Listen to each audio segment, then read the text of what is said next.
Monde, je suis devant mon beau catalpa qui est présentement en fleurs. Je vais vous le montrer un petit peu. Regardez ça, cette belle fleur-là.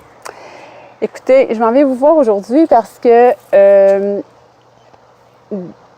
on dit que les fées sont difficiles à voir et percevoir, mais comment ça se fait, vu qu'elles sont encore plus proches de nous que les guides et les anges le sont? Laissez-moi vous parler un petit peu de moi. Je suis Sylvie Courchain, je suis une accompagnatrice flyée, c'est-à-dire que je vous aide, moi, à revenir à vous par l'entremise du monde de la Terre et aussi par l'entremise de la forêt, mais tout ça aussi pour contacter les esprits de la nature et le monde féerique. Puis en même temps, sortir du moule, sortir de la contenance, sortir d'un monde qui fait qu'on est encarcané. Mais la vidéo d'aujourd'hui, comment ça se fait que c'est si difficile que ça, rentrer en contact avec le monde féerique? Bien, moi, je vais vous parler un petit peu de moi. Ça n'a pas été... c'est venu tranquillement, le monde féerique, l'ouverture, pour me permettre de les voir, puis qu'elles viennent vers moi, puis qu'elles se donnent en spectacle, autrement dit, devant moi. Mais moi, ce que je remarque, il y a un lien. C'est que plus qu'on revient à nous, à nos besoins, à notre ressenti, on dirait que comme un signal qui se fait dans l'énergie. Oui, on est plus en mesure de contacter les anges et les archanges, mais en même temps aussi, c'est qu'on devient plus à l'écoute de nos besoins, puis plus à l'écoute de la conscience de notre environnement qui nous entoure. On est plus en résonance avec les végétaux, les animaux, puis on dirait qu'à ce moment-là, il y a un signal qui se fait avec le monde féerique. Et puis, on leur envoie un signal que, oui, je suis plus sensible à mon environnement, je vais faire plus attention à mon arbre qui est blessé, je vais faire plus attention à écouter mes animaux de compagnie, à tout ce qui se passe dans le monde avec la cruauté envers les animaux. Donc, on dirait qu'à ce moment-là, c'est ce qui nous permet de se rapprocher d'elles. En se libérant aussi de nos charges émotionnelles qu'on n'a plus besoin, d'un passé douloureux, parce que le temps qu'on est dans souffrance, le temps qu'on broye souvent, qu'on broye notre vie, bien, on n'est pas dans cette ouverture-là parce qu'on est en train on est en train de penser avec un pansement sur nos blessures, nos souffrances à nous. On n'est pas dans ce monde, cette ouverture-là. Moi, c'est arrivé...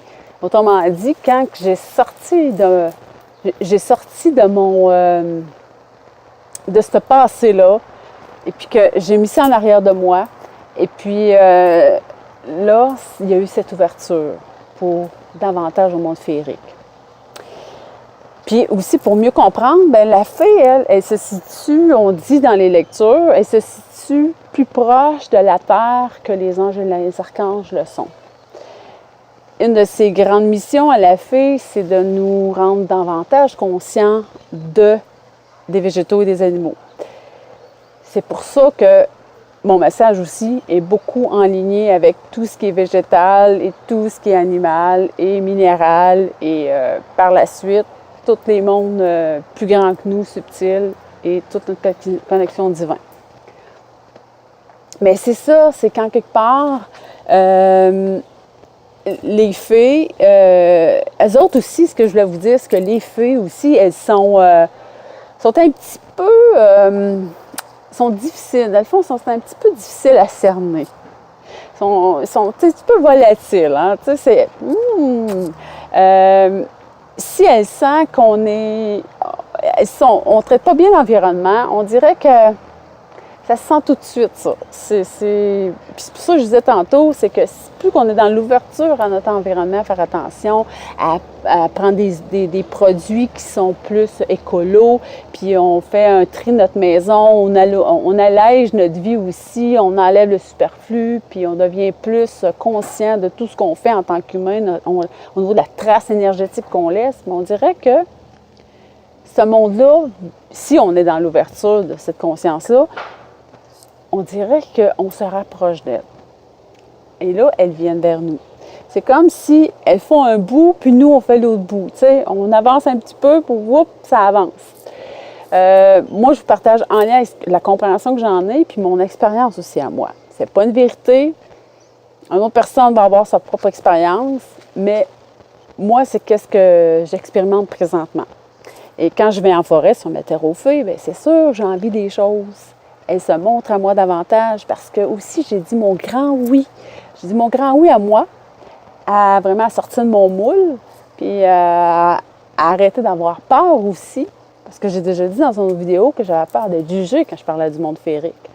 Donc, on dirait que quand on prend position, et c'est là que ça s'enchaîne, puis on est vraiment dans notre mission. Je suis dans ma mission, et puis elle nous aide aussi à cheminer en ce sens. Elles sont un grand guide, un grand être. Donc, c'était ma vidéo d'aujourd'hui, mes amis. J'espère que ça vous aide un petit peu à cheminer sur ces pas. Et puis, en terminant, ce que j'ai pour vous de gratuit qui s'en vient, je suis en train de mettre sur pied un 8 jours de découverte des mystères de la forêt. Si ça vous tente de participer à ça, bien, je vous dis, communiquez avec moi en message privé. C'est pas encore tout fait au niveau du lien et tout.